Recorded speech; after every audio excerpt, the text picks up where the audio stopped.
चलिए, आज का हमारा टॉपिक है जियोलॉजिकल स्ट्रक्चर ऑफ इंडिया। ठीक है, आज की क्लास बहुत महत्वपूर्ण है क्योंकि आज हम सीखेंगे कि भारत में खासकर उत्तर से दक्षिण आप जाएंगे तो आपको पृथ्वी पर पाई जाने वाली सभी प्रकार की चट्टानों का जो रूप है वो दिखाई देगा। और जो चट्टाने हैं, इन चट्टानों की जो बनावट है, जो संरचना है, वो अपने आप में ही बहुत महत्वपूर्ण है क्योंकि वो बहुत सारी दिशा और दशाएं तय करती है किसी भी देश की अर्थव्यवस्था की। अक्सर आपने मेजरली तीन बहुत बड़े मेजर डिपार्टमेंट्स या मेजर डिविजन्स का नाम सुना होगा कि भारत के उत्तर में विशाल मैदान है। ठीक है, भारत के उत्तर में विशाल पर्वतमाला है जिसे जनरली हम हिमालय कहते हैं। क्या कहते हैं? हिमालय। हिमालय के दक्षिण में आपने विशाल मैदान का नाम सुना होगा जो सिंधु गंगा और ब्रह्मपुत्र नदियों के मिलन से बना है।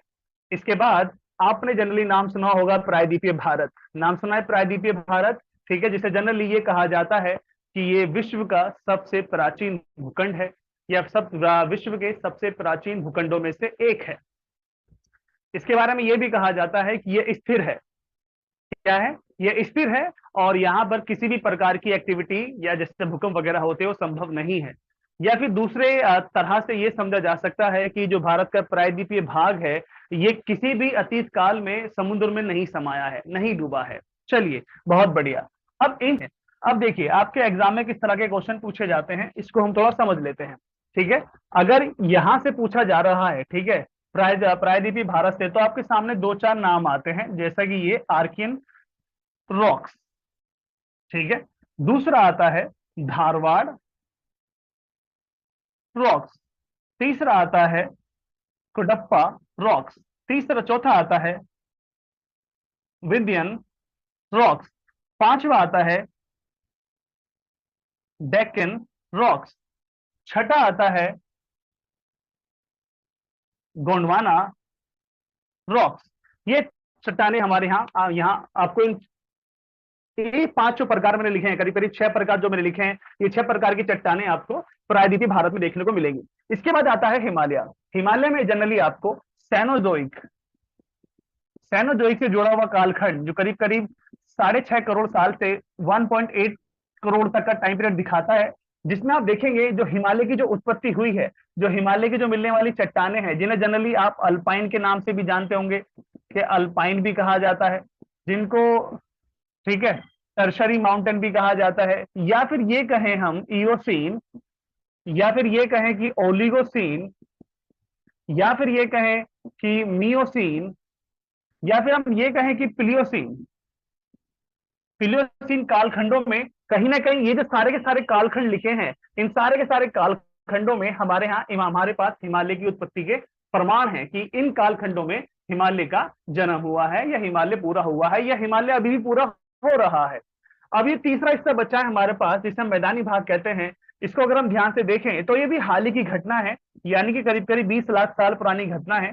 इसे हम जनरली कह सकते हैं प्लीस्टोसीन, या फिर हम कह सकते हैं होलोसीन। ठीक है, या तो प्लिस्टोसिन काल की घटना में हम इसको देखेंगे, या फिर होलोसिन काल के क्रम में हम इसको देखते हैं कि मैदानी भाग का निर्माण हो रहा है। तो अभी हमारे हमारे पास फिलहाल ये सारे के सारे घटनाक्रम है कि कैसे कैसे पर्टिकुलर एरियाज के आधार पर हमें समझना है कि भारत का जो भूगर्भिक इतिहास है, जो भारत का जो भौतिक विभाग है, भौतिक डिवीजन है, वो किस कालखंड से जुड़ा हुआ है और वह किस प्रकार की चट्टानें पाई जाती हैं। चूंकि हमने ये देखा कि भारत जो इंडियन पेनिसुला है, ये भारत का जो प्रायद्वीपीय भाग है, ये भारत का प्रायद्वीपीय भाग अपने आसपास 6 प्रकार की चट्टानों को लेकर घूम रहा है। 6 प्रकार की क्रम की चट्टानें हैं। इन सारे क्रम की चट्टानों को हमें समझना है और देखना है कि चट्टानें किस तरह से बनी हुई होंगी। इस आधार पर समझना है कि यहाँ जो ये क्रम लिखे गए हैं, जैसे कि मैंने अभी आपको बताया कि भारत का जो प्रायद्वीपीय भाग है, यहाँ 6 प्रकार की चट्टान क्रम आपको देखने को मिलेंगे। अब इन चट्टानी क्रम को हमें समझना है कि कौन सी चट्टानी क्रम जो है, ठीक है, धात्विक है, अधात्विक है, किस चट्टानी क्रम के अंदर किस प्रकार के जो महत्वपूर्ण खनिज है पाए जाते हैं, कौन सी चट्टान, ठीक है, परतदार चट्टान है, कौन सी चट्टान के अंदर कोयला पाया जाता है, कौन सी चट्टान जल निक्षेपों से बनी है, कौन सी चट्टान लावा से निर्मित है या लावा के द्वारा वो बनी है। ठीक है, और फिर हम जाएंगे सीधा उत्तरी भाग पे जहां पर हमें हिमालय दिखाई देगा। हिमालय एक वलित पर्वत है, एक मोड़दार पर्वत है, एक टर्शरी माउंटेन है, एक अल्पाइन माउंटेन सिस्टम है। इसी के साथ साथ हमें यह भी आइडेंटिफाई करना पड़ेगा कि भारत के कौन कौन से भाग में मोड़दार पर्वतों का निर्माण हुआ है। ठीक है, तो एक बार चट्टानें जब कंफर्म हो जाएंगी तो हम उसके बाद ये करने की कोशिश करेंगे कि भारत में किस प्रकार के मोड़दार पर्वत है और वो कहां कहां पर हैं। जैसे इस एक मोड़दार पर्वत के बारे में हम सभी जानते हैं, जिसे हम हिमालय कहते हैं।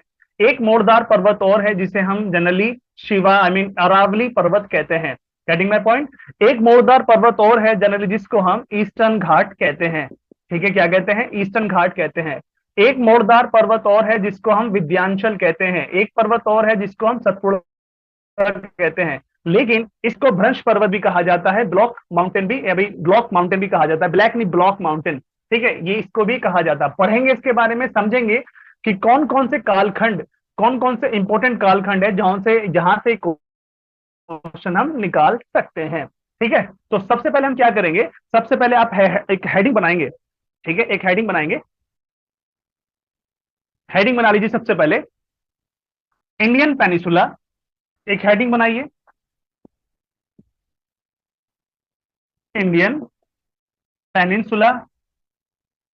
ठीक है, प्लेट्यू या भारतीय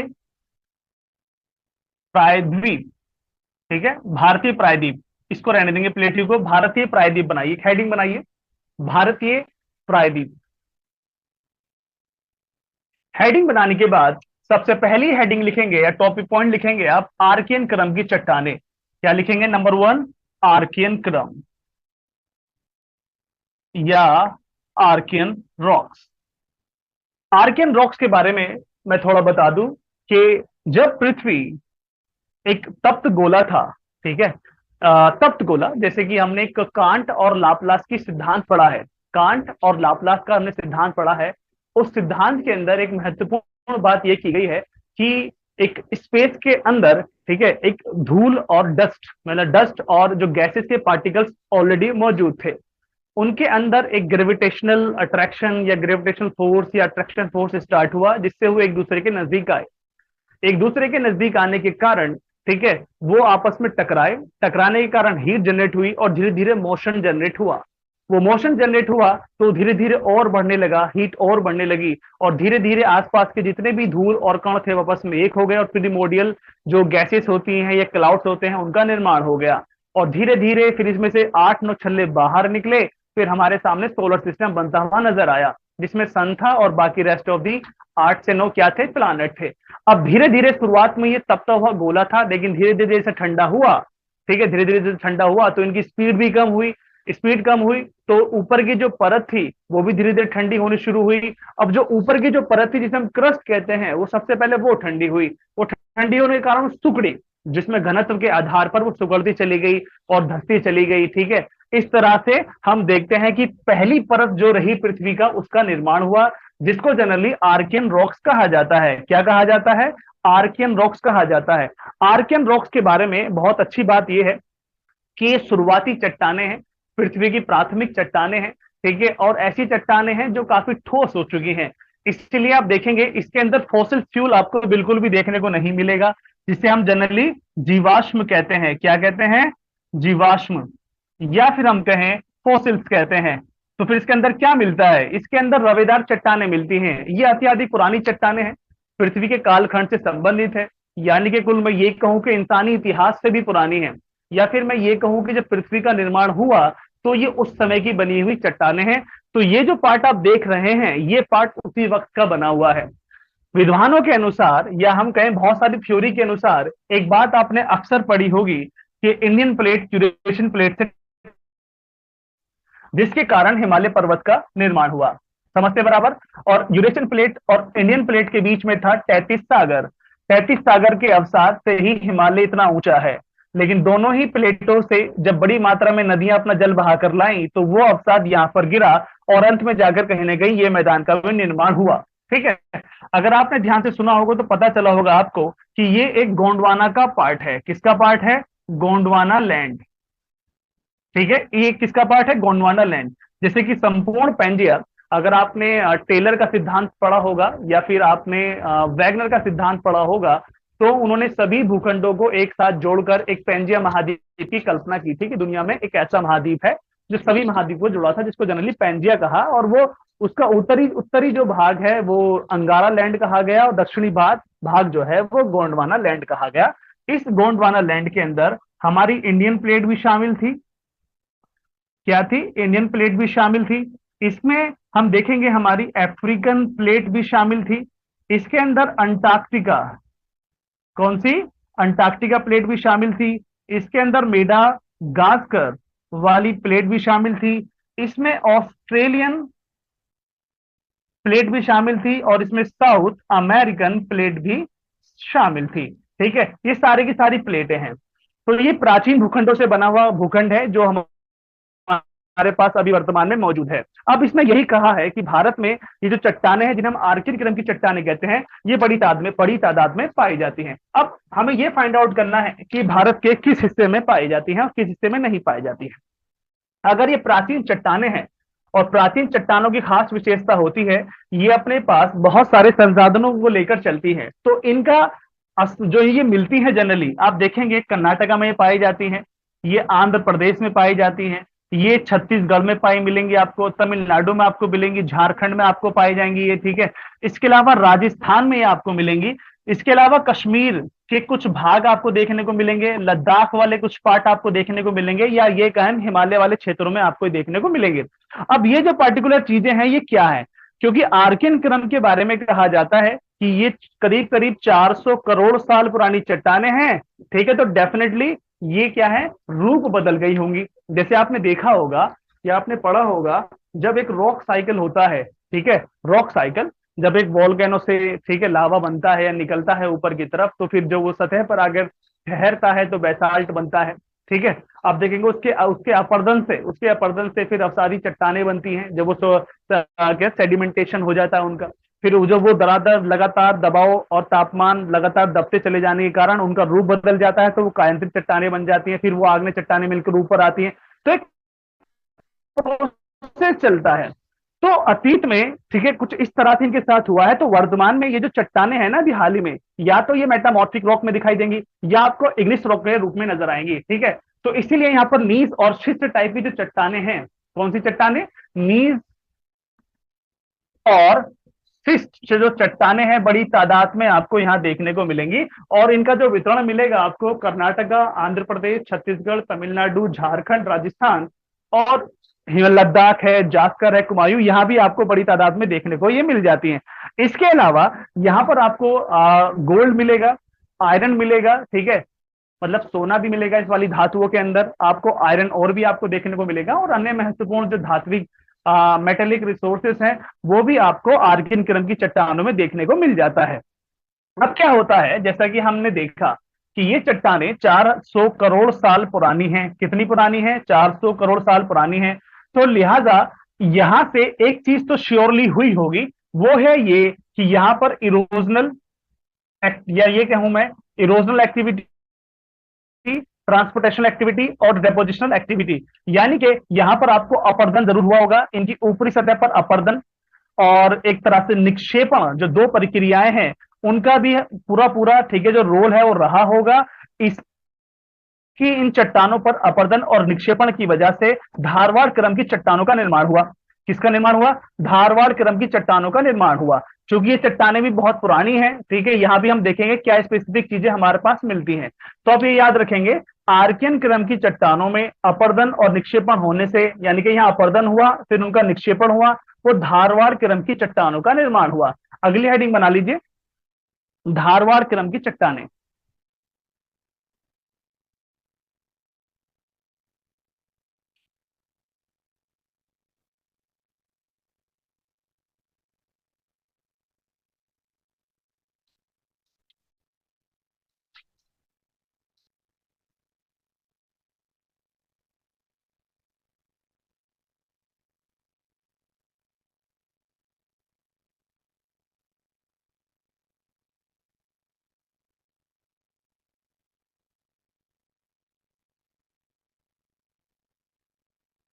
जैसा कि हम जानते हैं कि ये धारवाड़ जो है एक कर्नाटका से संबंधित है। किससे संबंधित है? कर्नाटका।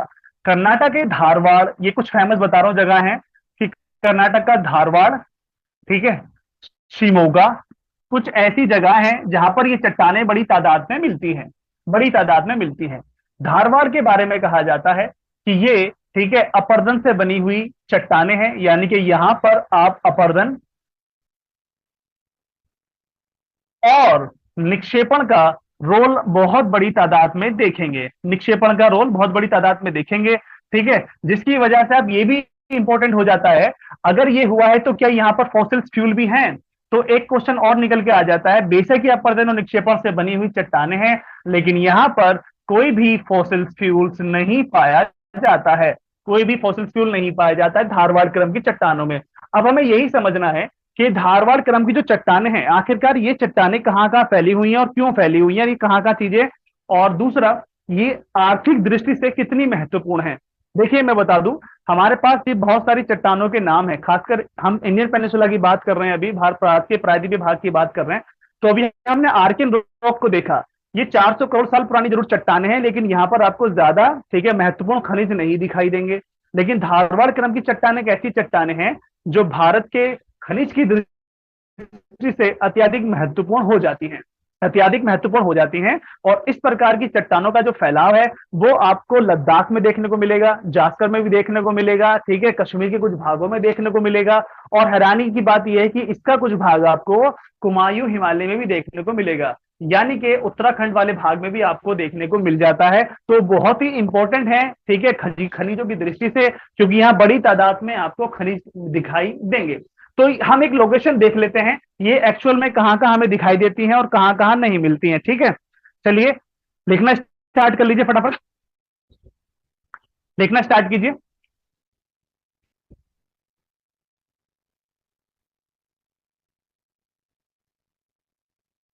ये चट्टाने, ये चट्टाने कर्नाटका के धारवाड़, शिमोगा और बेलारी में पाई जाती हैं, या हम ये कहें ये चट्टानें मुख्यतः कर्नाटक के धारवाड़, शिमोगा और बेलारी में पाई जाती हैं। खनिजों की दृष्टि से ये चट्टानें अति महत्वपूर्ण हैं, खनिजों की दृष्टि से ये चट्टानें अति महत्वपूर्ण हैं,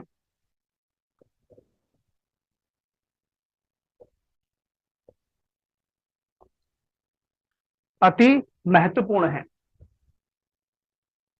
गोल्ड, सारे लिख सकते हैं जितने भी आपको जितने भी संसाधनों के नाम हैं, जहां से गोल्ड है, आयरन है, कॉपर है, मैग्नीज है, माइका है, टंगस्टन है, एजबेस्टन है, ठीक है, और भी एक्स वाई जेड, जितने भी आपको रिसोर्सेज के नाम याद हैं, जो मेटेलिक रिसोर्सेज हैं, वो आपको सारे के सारे यहां आपको देखने को मिलते हैं।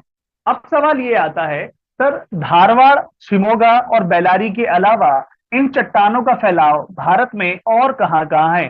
तो एक नाम और लिख लेना अभी इसमें, ये आपको मिलेंगी लद्दाख में, ठीक है, ये आपको मिलेगी लद्दाख में, लद्दाख के ये आपको मिलेंगी जास्कर में, इसके अलावा ये आपको कुमायूं में भी देखने को मिल जाएंगी, यानी कि कुमायूं हिमालय में भी इनका फैलाव है, कुमायूं हिमालय में भी इनका फैलाव है।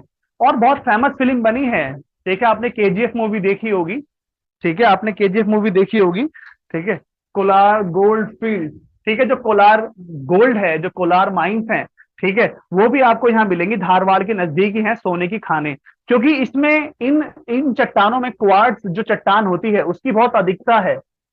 क्या है?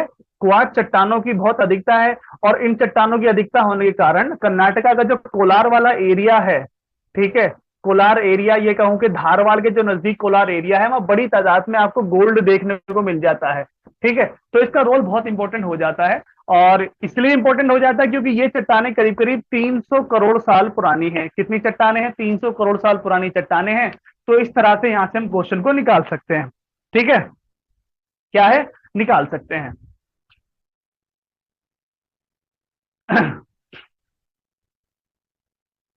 बात समझ में आ रही है? Yes sir. ठीक है, क्या है इसका जो है, क्या लिखा आपने? यहाँ ठीक है 300 करोड़ साल पुरानी चट्टाने हैं, तो डेफिनेटली यहाँ पर हमें क्या देखते हैं कि यहाँ पे कोलार गोल्ड फील्ड भी है, बहुत सारे रिसोर्सेज ऑलरेडी यहाँ अवेलेबल हैं, बस फॉसिल्स ही नहीं है। बाकी इनका निर्माण जो हुआ है अपरदन और निक्षेपण से हुआ है, ये आपको याद रखना है। और जो धारवाड़, शिमोगा और बेल्लारी हैं, इनके नाम तो आपको याद करने ही करने हैं कि ये बहुत इंपॉर्टेंट प्लेसेस हैं। ठीक है, इसके अलावा आप देखेंगे सरप्राइजिंगली लद्दाख एंड जास्कर, आपको थोड़ा याद होगा कि ये सारा का सारा जो पर्टिकुलर एरिया है, खासकर कुमायूं का उत्तरी भाग, ये तिब्बतन प्लेट्यू का है। किसका प्लेट्यू का है? तिब्बतन प्लेट्यू का है। ठीक है, तिब्बतन प्लेट्यू यानी कि तिब्बत के पठार का ये पार्ट है। अब तिब्बत के पठार का पार्ट है तो already as we know that कि वो यूरेशियन प्लेट का पार्ट है, ऑलरेडी ओल्डेस्ट प्लेट की कैटेगरी में वो आता है, तो कहीं ना कहीं हमें इस प्रकार की चट्टानें यहाँ भी देखने को मिल जाती है। ठीक है, और सबसे इंटरेस्टिंग बात जो इस वाले धारवाड़ क्रम की चट्टानों में है, वो है अरावली का होना। ठीक है, या कहें हम इसको मिटा दें, या फिर मैं ये कहूं कि इस काल क्रम के अंदर अरावली माउंटेन सिस्टम या माउंटेन रेंज की उत्पत्ति हुई थी, या उस समय इसका निर्माण हुआ था। यानी कि धारवाड़ क्रम की चट्टानों का जब निर्माण हो रहा था अब से 300 करोड़ साल पहले, उस वक्त अरावली पर्वत श्रृंखला का भी निर्माण होना शुरू हुआ। और ये जो निर्माण होना शुरू हुआ, ये आप जान लेना कि उस वक्त में ये एक फोल्ड माउंटेन के रूप में था, यानी कि ये एक वलित पर्वत के रूप में हमारे सामने उस वक्त मौजूद था। लेकिन वर्तमान समय में ये अपने अस्तित्व को खो चुका है, वर्तमान शेप को ये खो चुका है। तो अब फोल्ड या यंग फोल्ड माउंटेन कैटेगरी में नहीं आता है, ये ओल्ड फोल्ड माउंटेन की कैटेगरी में आता है, क्योंकि वर्तमान में इसका जो ओरिजिनल शेप था वो खत्म हो चुका है। बहुत से विद्वान इसको रेजिडुअल माउंटेन भी कहते हैं। क्या कहते हैं? रेजिडुअल माउंटेन, यानी कि अवशिष्ट पर्वत। ऐसा पर्वत, ऐसा वलित पर्वत जो अत्यधिक अपर्दन की वजह से अपना ओरिजिनल शेप खो चुका है और वर्तमान में केवल उसके अवशेष ही बचे हैं। अच्छा, आप मुझे बता सकते हैं कि अरावली पर्वतमाला के कुछ इंपॉर्टेंट पॉइंट्स जो आपके एग्जाम में अक्सर पूछे जाते हैं, कोई 2-4 पॉइंट बता दो आप मुझे फटाफट। तब तक मैं चाय का इंतजाम करवाऊं।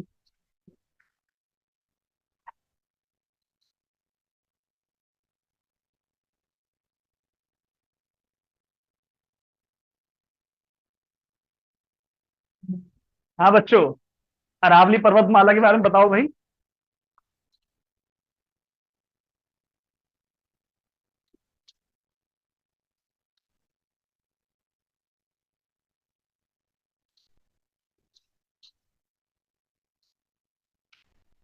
अब देखेंगे कि अरावली पर्वतमाला अहमदाबाद से लेके दिल्ली तक फैली है। कहां फैली है? अहमदाबाद से दिल्ली में फैली है। इसका जो निर्माण हुआ, ठीक है, अकॉर्डिंग टू सोर्सेस या कहें कि ओरिजिनली यूपीएससी के अगर सिलेबस को देखें तो उसके आधार पे हम पढ़ें, तो पूरे के पूरे विश्व में आपको तीन से मतलब पूरे के पूरे विश्व में आपको नजर आएगा कि 4 प्रकार के माउंटेन सिस्टम को ही पढ़ा जाता है। क्या पढ़ा जाता है? 4 प्रकार के माउंटेन सिस्टम को पढ़ा जाता है, जिसमें पहला जो है माउंटेन सिस्टम वो प्री कैम्ब्रियन प्लस, ठीक है, धारवाड़। क्या है? धारवाड़।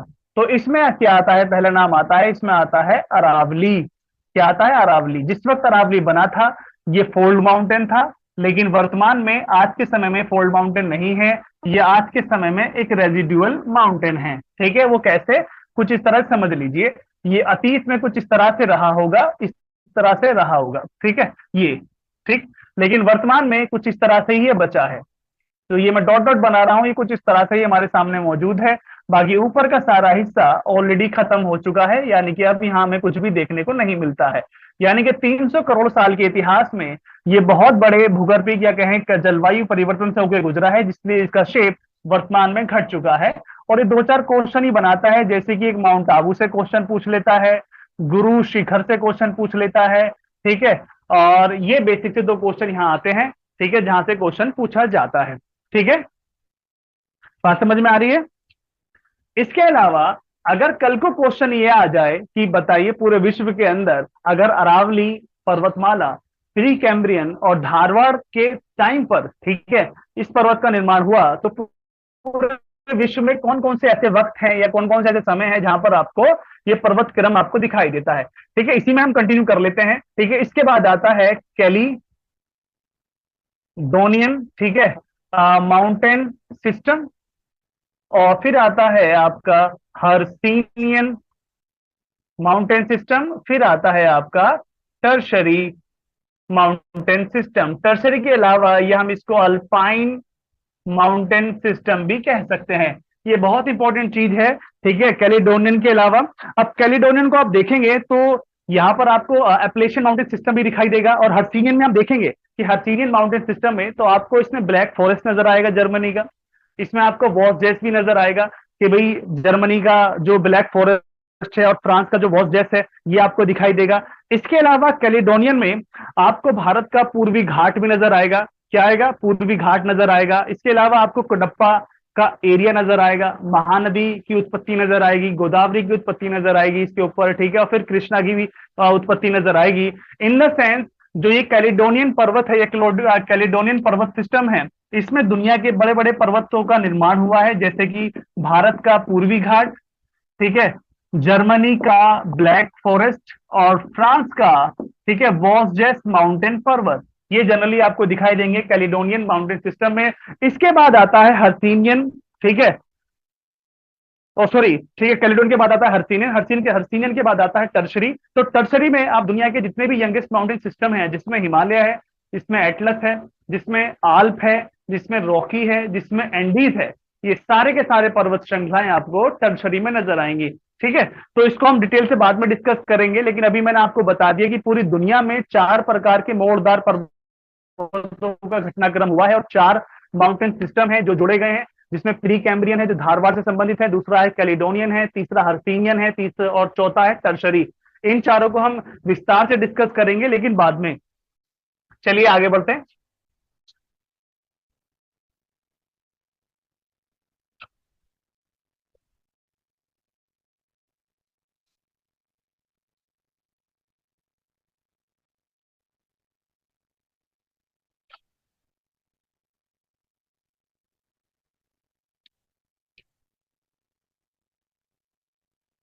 इसके बाद आता है कुडप्पा।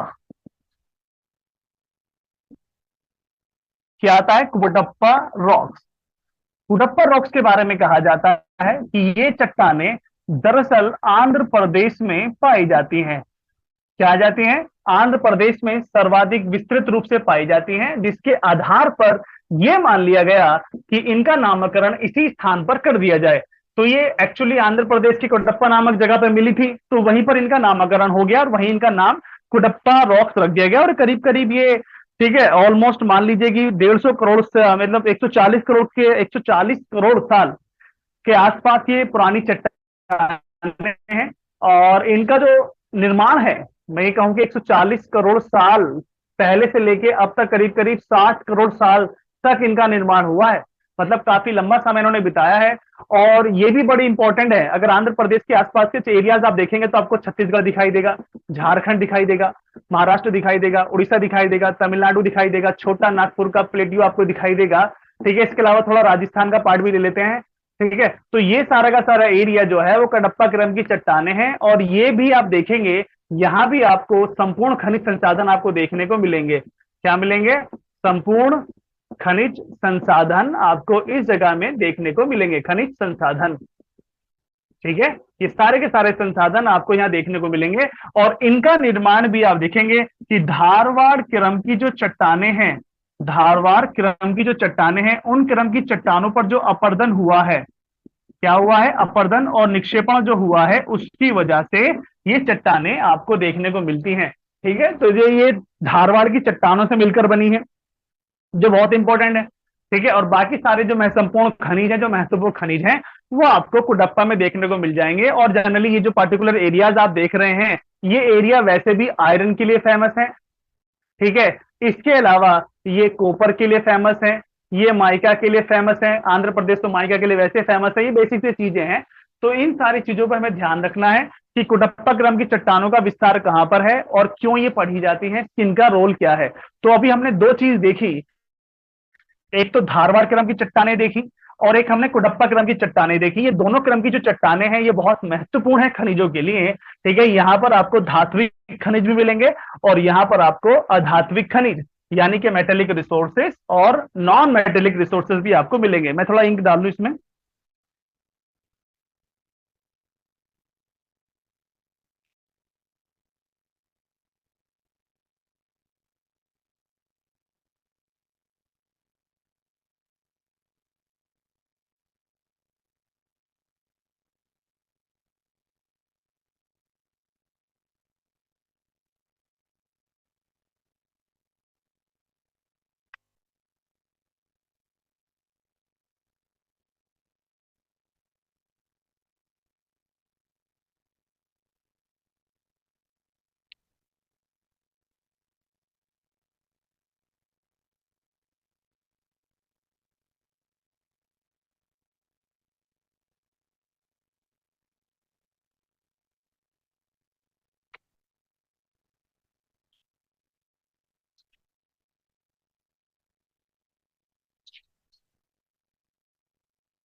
अगला नाम है विंध्यन रॉक्स। क्या है? विंध्यन रॉक्स। एक्चुअली ऐसा कहा जाता है और ऐसा माना भी जाता है कि ये एक्चुअल में ये एक जो जल था या कहें तैतीस सागर का जो अवसाद रहा, ठीक है, ये उसके वजह से इनका निर्माण हुआ है। ठीक है, अगर आप देखेंगे तो ये हमें कुछ इस अवस्था में नजर आती है। ठीक है, ये हमें कुछ इस अवस्था में नजर आती है। ठीक है, क्लियर है? तो ये कुछ इस तरह से हमें नजर आएंगे। ये अगर विद्यांचल है तो इसके दक्षिण में सतपुड़ा नजर आता है। ठीक है, और इनके भ्रंश, इनके बीच में से एक नदी फ्लो करती है भ्रंश घाटी से, जनरली जिसे हम कहते हैं। ठीक है, उसे हम नर्मदा कहते हैं, और इसके दक्षिण में जो बहती है उसे ताप्ती कहते हैं। तो ये कुछ इस तरह से हमें नजर आता है विद्यांचल और सतपुड़ा। तो कुछ विद्वानों के अनुसार कहा जाता है ये जल के निक्षेप हैं जो अवसादों से निर्मित हुए हैं। कुछ विद्वानों के अनुसार ये कहा जाता है कि ये एक तरह से, ठीक है, जो जब प्लेटें आपस में टकरा रही थी तो वहां पर भी वलन क्रिएट हुआ, तो इनका निर्माण हुआ। कुछ विद्वान इसलिए भी इसको थोड़ा और एक्सप्लेन करने की कोशिश करते हैं क्योंकि इसके बीच में भ्रंश घाटी है, फोल्ड पाया जाता है। तो हो सकता है एक पर्टिकुलर एरिया नीचे चला गया हो, जो जनरली ग्रेबन कहते हैं या वैली कहते हैं, और एक पर्टिकुलर एरिया वहीं का वहीं रहा होगा या ऊपर उड़ गया होगा, तो जिसकी वजह से एक नया ब्लॉक, ठीक है, पर्वत का निर्माण हुआ होगा।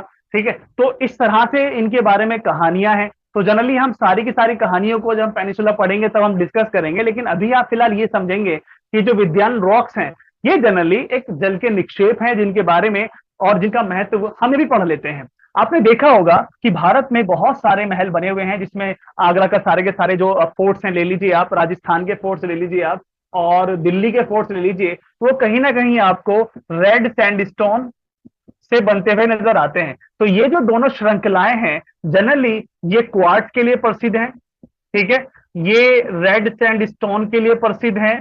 ठीक है, इसके अलावा ये और बहुत इंपॉर्टेंट जो पत्थर होते हैं या ये कहें कि जो बेशकीमती स्टोन्स होते हैं, ठीक है, उनके लिए भी ये जगह प्रसिद्ध है। और अपने आप में ये इसलिए प्रसिद्ध है क्योंकि ये वृंश घाटी से होकर बहती है और भारत का एक बहुत बड़ा हिस्सा ये कवर करती है। या मैं कहूं कि अगर बिहार का जो आपने एक तरह से पर्टिकुलर बिहार और झारखंड की सीमा पे लगता है एक सासाराम जगह है, वहां से आप अगर जाएंगे राजस्थान तक और नीचे महाराष्ट्र वाला पर्टिकुलर एरिया और उत्तर प्रदेश का जो बॉर्डर है जहां मध्य प्रदेश एंड होता है, इसके पर्टिकुलर एरिया के बीच में ये विंध्याचल वाला जो चट्टानी क्रम है वो फैला हुआ है, जो काफी बड़ा एरिया कवर करता है।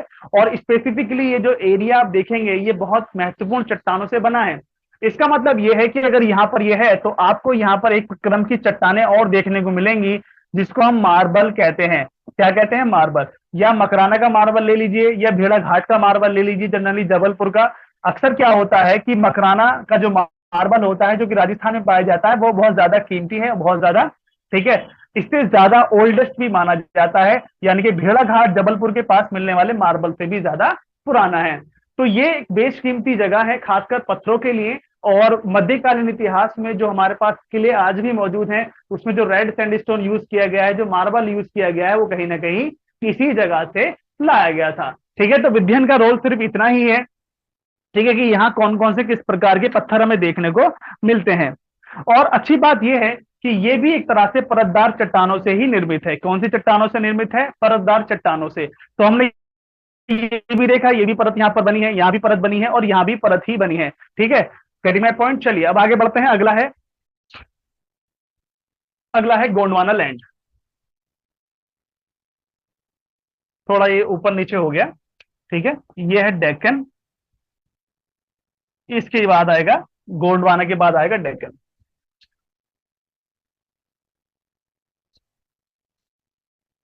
नेक्स्ट है गोंडवाना रॉक्स, गोंडवाना क्रम की चट्टानें।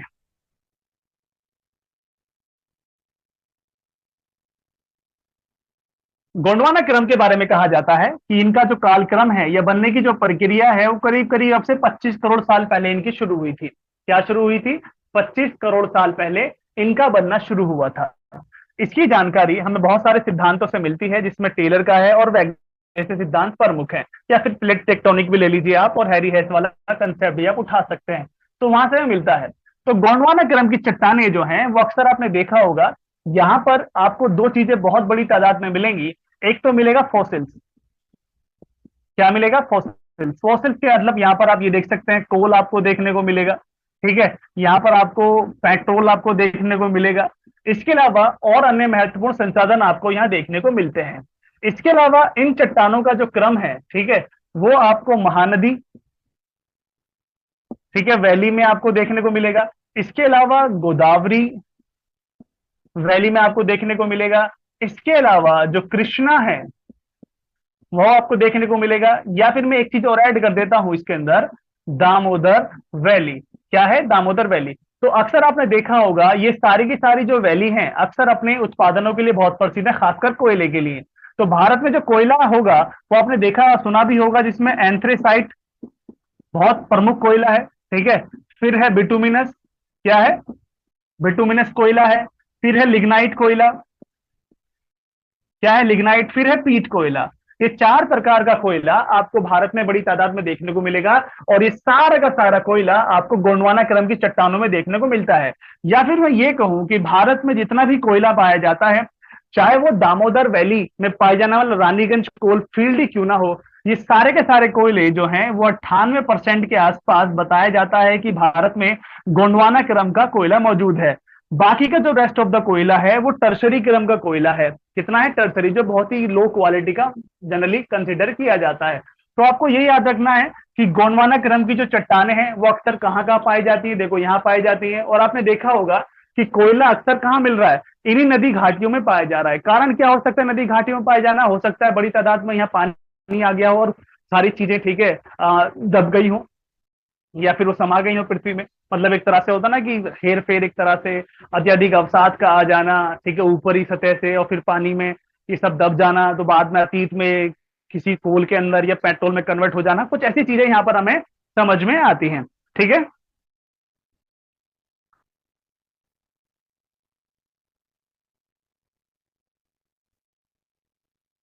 लास्ट हमारा बचता है, लास्ट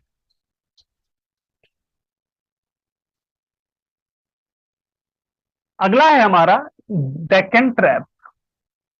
क्या है? डेक्कन ट्रैप, या हम इसे कहते हैं दक्खन का पठार, ठीक है। अब जनरली आप देखेंगे तो आपको पता चलेगा कि इस वाले पार्टिकुलर एरिया को अगर ध्यान से देखेंगे तो हमें पता चलता है कि तीन मेजरली राज्य इसमें इन्वॉल्व हैं। अगर ये इसका लोकेशन आइडेंटिफाई करें तो हमें पता चलता है महाराष्ट्र, गुजरात और मध्य प्रदेश। ये तीन राज्य ऐसे हैं जहां पर दक्कन का पठार बड़ी तादाद में पाया जाता है। ऐसा कहा जाता है कि, ठीक है, मेसोजोइक कार्यकाल के अंदर लावा का, ठीक है, आगमन हुआ और बड़ी तादाद में लावा फैल गया। ठंडा होने के बाद उसने बेसाल्टिक चट्टानों का निर्माण करा, ठीक है। ये बेसाल्टिक चट्टाने अपने ब्लैक सोइल के लिए विश्व प्रसिद्ध हैं। किसके लिए हैं? विश्व प्रसिद्ध हैं। और ब्लैक सोइल को जनरली हम क्या जानते हैं कि हाँ, रैगर सोइल भी कहा जाता है। क्या कहा जाता है? रैगर सोइल। और यही सोइल है जो एग्रीकल्चर के लिए बहुत ज्यादा महत्वपूर्ण है। यानी कि अगर इस पार्टिकुलर तीनों राज्यों के जमीन एरिया को देखें तो आपको पता चलेगा यहाँ पर बहुत बड़ी तादाद में ब्लैक सोइल है, जनरली जिसको हम मालवा का प्लेट्यू कहते हैं। यह बहुत बड़ी तादाद में कॉटन का एग्रीकल्चर होता है। कॉटन के अलावा आप देखोगे तो शुगर कैन भी आपको यहाँ देखने को मिलेगा, यानी गन्ने की खेती भी आपको यहाँ देखने को मिलेगी। तो ये अपने आप में बहुत इंपॉर्टेंट हो जाता है, खासकर 3 राज्यों में, ठीक है। लेकिन इसके अलावा, इन 3 राज्यों के अलावा आप देखेंगे, ये आपको झारखंड में भी मिलेगा, छत्तीसगढ़ में भी मिलेगा, ठीक है, और कुछ हिस्सा इसका आपको उड़ीसा में भी देखने को मिलेगा। तो इस तरह से आप देखेंगे ये 3 राज्य और महत्वपूर्ण हो जाते हैं जहां पर इनका आपको जमाव देखने को मिलता है। तो ये सारी की सारी चीजें हैं जो हमें समझना है कि दक्कन का पठार कैसे बना, कब बना, ठीक है। ये सारी की सारी बेसिक सी चीजें हैं, ठीक।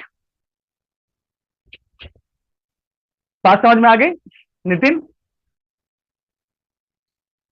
वो कहाँ चला गया?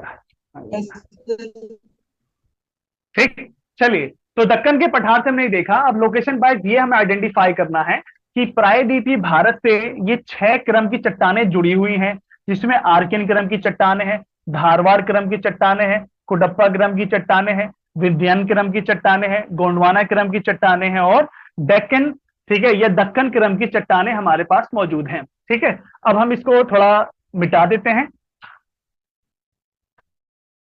अब हम थोड़ा आगे की तरफ मूव ऑन करते हैं। ये क्रम हमारा समाप्त हुआ, ये क्रम हमारा समाप्त हुआ। जनरली आपने देखा होगा कि ये हमारा हिमालय है, ठीक है। और इसके अलावा अब इसके नीचे जाएंगे तो आपको लेसर हिमालय मिलेगा, और थोड़ा और नीचे जाएंगे तो आपको शिवालिक हिमालय मिलेगा, और इस साइड में आपको तिब्बत हिमालय मिलेगा। यानी कि थोड़ा नाम लिख देता हूं मैं, तिब्बत हिमालय, ग्रेटर हिमालय, या हिमाद्री भी इसको कहते हैं हम, क्या कहते हैं? हिमाद्री भी कहते हैं। ये है हमारा लेसर हिमालय, या इसको हम मिडल हिमालय भी कहते हैं। ये है हमारा शिवालिक हिमालय, इसे जनरली उपाद्री भी कहा जाता है, ये उपाद्री हिमालय भी मौजूद है। अब ये जो हिमालय आप देख रहे हैं, ठीक है, इनके बारे में कहा जाता है क्योंकि भारत के ये एग्जैक्टली उत्तर और नॉर्थ ईस्ट में मौजूद है, ठीक है। कहाँ है? भारत के उत्तर और नॉर्थ ईस्ट में मौजूद है। तो अकॉर्डिंग टू सोर्सेस इसके बारे में कहा जाता है कि इसका निर्माण करीब करीब इस कालखंड में हुआ, जो करीब करीब बताया जाता है कि 6-6.5 करोड़ साल से 1.8 करोड़ ईयर्स, ठीक है। यानी कि इतना समय इस कालखंड को पूरे में होने में लगा। यानी कि तिब्बतन हिमालय सबसे पुराना हिमालय है, महान हिमालय उससे थोड़ा यंगर हिमालय है, लेसर हिमालय ग्रेटर हिमालय से यंगर हिमालय है, और शिवालिक हिमालय लेसर हिमालय से भी ज्यादा यंगेस्ट है। तो अल्टीमेट हम कहें कि हमारा जो शिवालिक हिमालय है वो दुनिया का सबसे यंगेस्ट फोल्ड माउंटेन है, ठीक है। क्या है? दुनिया का सबसे यंगेस्ट फोल्ड माउंटेन है, यंगेस्ट फोल्ड माउंटेन। इसको आप ये कह सकते हैं कि ये अल्पाइन फोल्ड माउंटेन सिस्टम भी है, या हम ये कहें कि ये टर्शरी माउंटेन सिस्टम है। टर्शरी हमने इसलिए कहा है क्योंकि सेनोजोइक टाइम पीरियड को टर्शरी भी कहा जाता है। क्या कहा जाता है? टर्शरी भी कहा जाता है। अब इस पर्टिकुलर एरिया को आप देखोगे तो आपको पता चलेगा कि ये कालखंड और ये जो पर्टिकुलर जगह है बहुत इंपॉर्टेंट रोल प्ले करती है। कहा जाता है कि ये मध्य एशिया से आने वाली या साइबेरिया से आने वाली जो हवाएं हैं उनको स्टॉप कर देता है। ये भारत और अन्य देशों के बीच में सीमा रेखा का निर्माण करता है। ये बहुत सारे ग्लेशियर्स लेके बैठा हुआ है जहां से बहुत सारी रिवर्स ऑरिजिनेट होती हैं। चलिए मान लिया बहुत सारी रिवर्स का ऑरिजिनेटिंग पॉइंट है। इसके अलावा दुनिया का सबसे हाईएस्ट पीक्स है वो यहाँ पर आपको देखने को मिलेगा। इसके अलावा ये दुनिया के सबसे इंपॉर्टेंट जो पासेस हैं, जैसे लास्ट वाली क्लास में आपको बताया था लीपू लेक पास। क्या बताया था? लीपू लेक पास बताया था। ये पास लगभग मान लीजिए कि 80 किलोमीटर लंबा है। कितना है? 80 किलोमीटर लंबा ये पास है। तो सोचो यहां से जाने के लिए 80 किलोमीटर इसके सारे जाना पड़ता है। तो सोचो दुनिया के कितने महत्वपूर्ण दर्रे आपको यहाँ देखने को मिलेंगे। तो हमारे पास क्या थे? महत्वपूर्ण ग्लेशियर इनके पास है, रिवर्स इनके पास है, पीक्स इनके पास है, और ठीक है महत्वपूर्ण जैसे फॉर एग्जाम्पल लीपू लेक पास है। और हाल ही में आप देखेंगे नंबर ऑफ प्रोजेक्ट्स जो आपको यहाँ पर काम करते हुए मिलेंगे। जैसे बहुत सारे प्रोजेक्ट्सों में से एक प्रोजेक्ट है भांगड़ा, ठीक है, नांगला, एक है टिहरी डैम, एक है ठीक है प्रोजेक्ट क्या है? तपोवन प्रोजेक्ट। ये बेसिक से प्रोजेक्ट है जो वहां पर काम कर रहे हैं, जिससे हम देखेंगे कि इन प्रोजेक्ट के बहाने से इलेक्ट्रिसिटी जनरेट होती है, और इसके अलावा इरिगेशन फैसिलिटीज भी आपको देखने को मिलती है। या ऐसे कोई पॉइंट्स जो आप जानते हैं कि हिमालय के होने से हमें उसके बहुत ज्यादा लाभ मिल रहे हैं, आप बता सकते हैं? बताइए दो चार पॉइंट। आपको लग रहा है कि हिमालय हमारे पास है तो उससे हमें ये और फायदे हैं। तब तक मैं पानी पी लेता हूँ।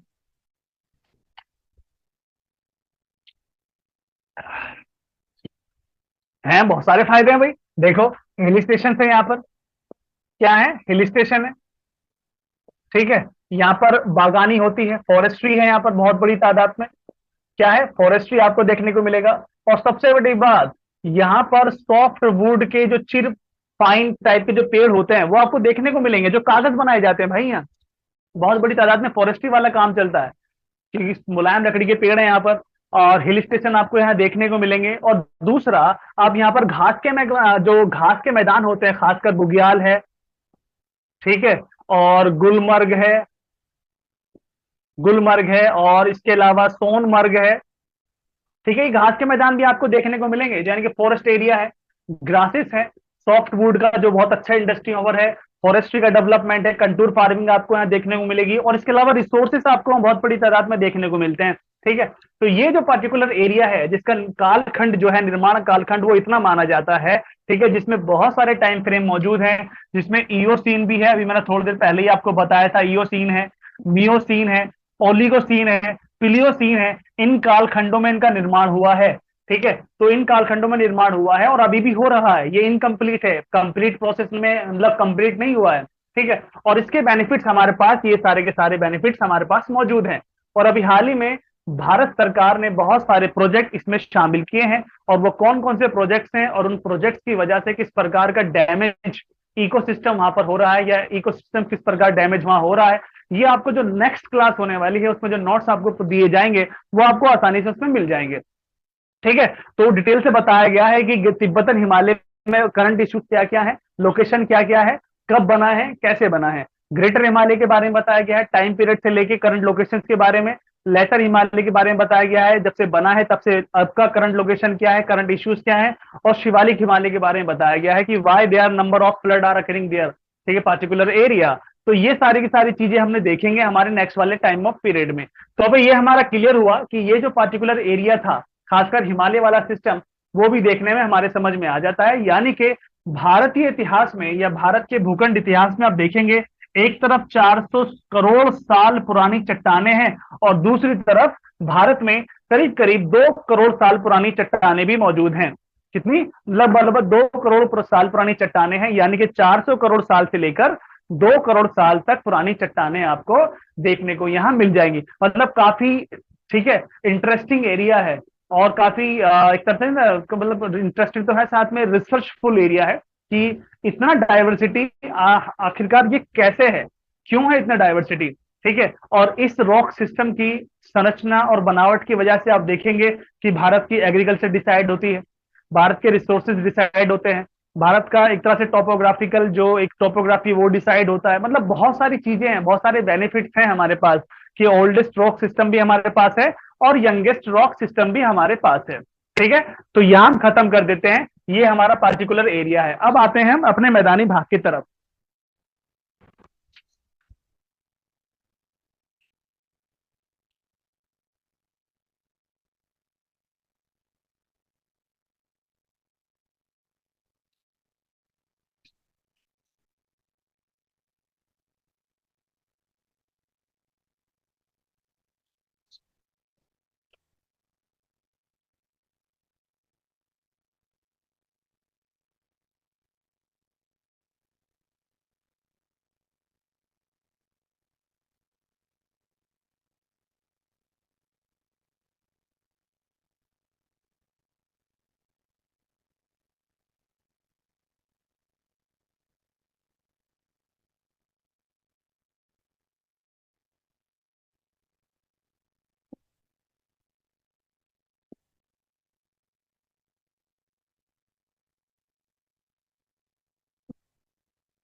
दिख रहा है सभी को?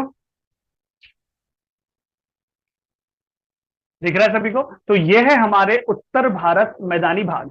ठीक है, क्या है? उत्तर भारत का मैदानी भाग। ठीक, अब इसको अगर ध्यान से देखें तो हमें पता चलता है कि एक तरफ है इसमें इंडस रिवर। क्या है? एक तरफ है इसमें इंडस रिवर। एक सेकंड बच्चों।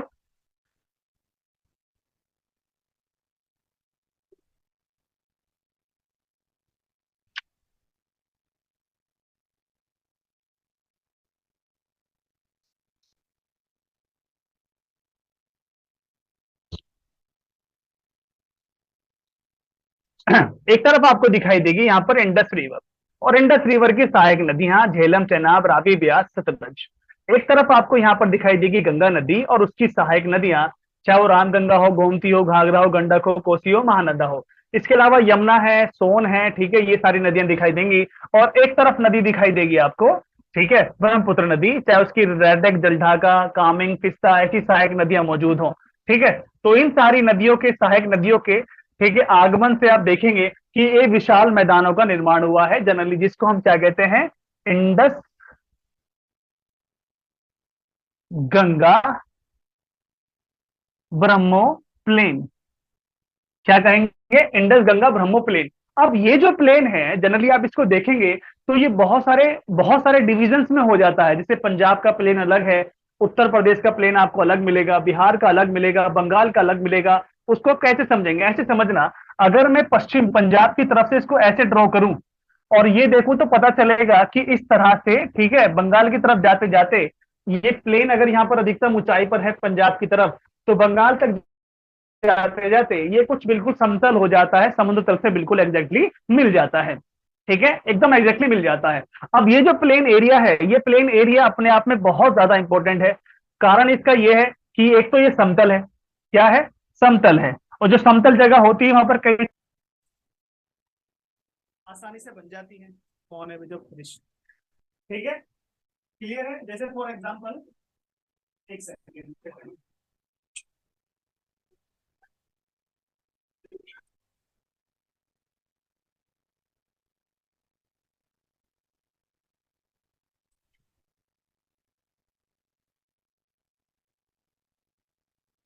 देखो इसके बेनिफिट्स क्या है। इसके बेनिफिट देखते हैं, प्लेन एरिया तो भाई आसानी से ना आप रोड कंस्ट्रक्ट कर लो, कोई दिक्कत नहीं। इंडस्ट्री सेटअप कर सकते हो आसानी से, ठीक है, आवन जावन बहुत आसानी से हो जाएगा। दूसरा सबसे बड़ी बात है सेटलमेंट, बहुत आसानी से सेटलमेंट हो जाता है। और सबसे इंपॉर्टेंट बात, एग्रीकल्चर बहुत आसानी से कृषि की जा सकती है क्योंकि यहाँ पर नदियों का अंबार है। तो आप देखेंगे इस प्लेन एरिया पर जो कंसंट्रेशन ऑफ पॉपुलेशन है, इतनी सारी सुविधाएं यहाँ आपको मिल रही है, तो डेफिनेटली जनसंख्या का जो कंसंट्रेशन होगा वो ज्यादा होगा। तो इसीलिए देखो पंजाब, हरियाणा, उत्तर प्रदेश, बिहार, बंगाल, इनको आप कलेक्टिवली मिला लोगे ना, करीब करीब ये 50 करोड़ के आसपास की जनसंख्या लेके घूम रहे हैं चार पांच राज्य। ठीक है, तो ये बड़ा इंटरेस्टिंग हो जाता है। तो इसके अलग से बेनिफिट भी हैं, ठीक है, प्लेन एरिया के। तो हमने देखा कि प्लेन एरिया कब बना, ये इस टाइम पीरियड में बना है, इस समय से लेकर ये इसका पर्टिकुलर एरिया है। बहुत सारे इसके राज्य भी लग रहे हैं इसके अंदर, ठीक है, और इसके उत्तर में ये है। तो ये जो क्लासिफिकेशन है मैप का, और बाकी इसमें जब नेक्स्ट चैप्टर हम पढ़ेंगे तो डिटेल क्लासिफिकेशन समझेंगे कि पंजाब में प्लेन एरिया क्या कह रहा है, बंगाल वाला इसका क्या कह रहा है। ठीक है, ये जो बिल्कुल एक्जैक्टली मिल जाता है, ठीक है, समुद्र तल से इसका रोल क्या है वो हम बाद में डिस्कस करेंगे। लेकिन यहाँ पर इंपॉर्टेंस देखिए, इस मैदानी भाग का इंपॉर्टेंस क्या है, और largest concentration of population Bharat का इसी पार्टिकुलर एरिया पर है, इसी पर कितना प्रेशर है। ठीक है, तो ये हमने देखा कि यंगेस्ट, ठीक है, लैंड फॉर्म है भारत का, सबसे युवा लैंड फॉर्म है, तो अभी भी बन रहा है। हम देखेंगे 20 लाख साल से लेकर 11,000 साल पुराना है, और मैं कहूंगा अभी भी बन रहा है, क्योंकि इसमें दो चीजें आपको पढ़ाई जाती हैं। एक पढ़ाया जाता है खादर, और एक पढ़ाया जाता है बांगर। क्या पढ़ाया जाता है? बांगर। खादर के बारे में कहा जाता है कि ये सबसे न्यू है। क्या है? न्यू है। ठीक है, और बांगर के बारे में कहा जाता है कि ये ओल्ड है। ओल्ड क्या है और न्यू क्या है? देखिए, हिमालय एक युवा पर्वत है, बलित पर्वत है, जहां से सदाबहार नदियां निकलती है। ये नदियां हर साल अपने साथ बड़ी मात्रा में अवसाद बहाकर लाती है, और ये अवसाद अपनी, ठीक है, जैसे ही मैदानी भाग आता है वहां पिछा देती है। ठीक है, और जो महीन कण होते हैं जैसे कि सिल्ट है, किले है, ठीक है, ये नदी के पानी के साथ बहते हुए आगे तक जाते हैं और अपने मुहाने पर बिछ जाते हैं, जहाँ डेल्टा का निर्माण होता है। तो नदी के आसपास का जो एरिया है जो काफी उपजाऊ है, फर्टाइल है, ठीक है, उसे हम नगरीय खादर कहते हैं। नदी से काफी दूर का जो एरिया है, जो मैदानी भाग है, उसे हम बांगर कहते हैं।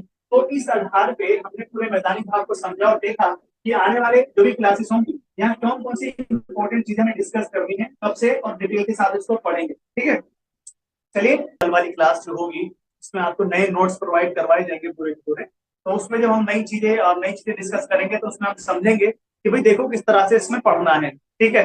कि अगर हिमालय मोड़दार पर्वत है तो दुनिया में और भी मोड़दार पर्वत हैं जो हिमालय के सिमिलरली डेवलप हुए हैं, ठीक है। उनको कौन कौन से क्रम में रखा गया है, कैलेडोनियन क्रम में रखा गया है या हल्किनियन क्रम में रखा गया है या टर्शरी क्रम में रखा गया है, ठीक है। लेकिन आज हमने दो चीजें देखी, वो ये चीजें देखी कि जो धारवाड़ और प्री कैम्ब्रियन का युग था उसमें भारत का अरावली का निर्माण हुआ है, इसका निर्माण हुआ है, अरावली का निर्माण हुआ है। और इसके अलावा इसमें सबसे इंपॉर्टेंट चीज ये कि भारत का जो जो पूर्वी घाट है जो पर्वत के रूप में मौजूद है, तो उसका निर्माण जो हुआ है वो कैलिडोनियन, ठीक है, जो माउंटेन है उस कैलिडोनियन का जो टाइम है उस समय उसका निर्माण हुआ है। वर्तमान में जो कुडप्पा क्रम की चट्टाने हैं, जो बैसाल्टिक क्रम की चट्टाने हैं, उस पर जो गोदावरी कृष्ण कावेरी नदियां बह रही है, ठीक है। और उन्होंने पूर्वी घाट जो मोरदा पर्वत था और अभी दिखता नहीं है, ठीक है, उसको बीच में से काट कर कट छटा कर दिया है, ठीक है। इसके अलावा जो नेक्स्ट है हर्सिनियन माउंटेन सिस्टम, उसमें अरावली पर्वत श्रृंखला का निर्माण हुआ है, उसमें सतपुड़ा पर्वत का निर्माण हुआ है, बालाघाट का नाम निर्माण हुआ है, सतमाला का निर्माण हुआ है। तो बहुत सारी पर्वत श्रृंखलाएं हैं, उन्हें भी हम डिस्कस करेंगे हर सीनियर में। And finally tertiary mountain system यानी कि हिमालय पर्वत श्रृंखला को हम डिस्कस करेंगे। तो कल वाला जो हमारा क्लास होगा वो क्लास होने जा रहा है फिजिकल या फिजियोग्राफी ऑफ इंडिया, यानी कि भारत का भौतिक स्वरूप। और भारत का भौतिक स्वरूप कैसा है उसको हम कल डिस्कस करेंगे। उसका एक डिटेल पीडीएफ आपको शेयर कर दूंगा, पूरे डिटेल नोट, बिल्कुल एकदम नोट्स हैं वो, जो आपके जीएस पेपर थर्ड में भी काम आ सकते हैं, फर्स्ट में भी काम आ सकते हैं, थर्ड में भी काम आ सकते हैं, और ऑप्शनल के लिए तो वो है ही, ठीक है। और वगैरह उसमें बहुत सारी इंफॉर्मेशन ऐसी भी है तो आपके पीटी एग्जाम के लिए भी बहुत ज्यादा जरूरी हो जाती है। तो आई होप सो ये जो फुल ऑन मैप वाला एक डिस्कशन था वो आपको पसंद आया होगा, ठीक है। तो आज के लिए सिर्फ इतना ही, आपसे मुलाकात होगी कल की क्लास में, ठीक है। सर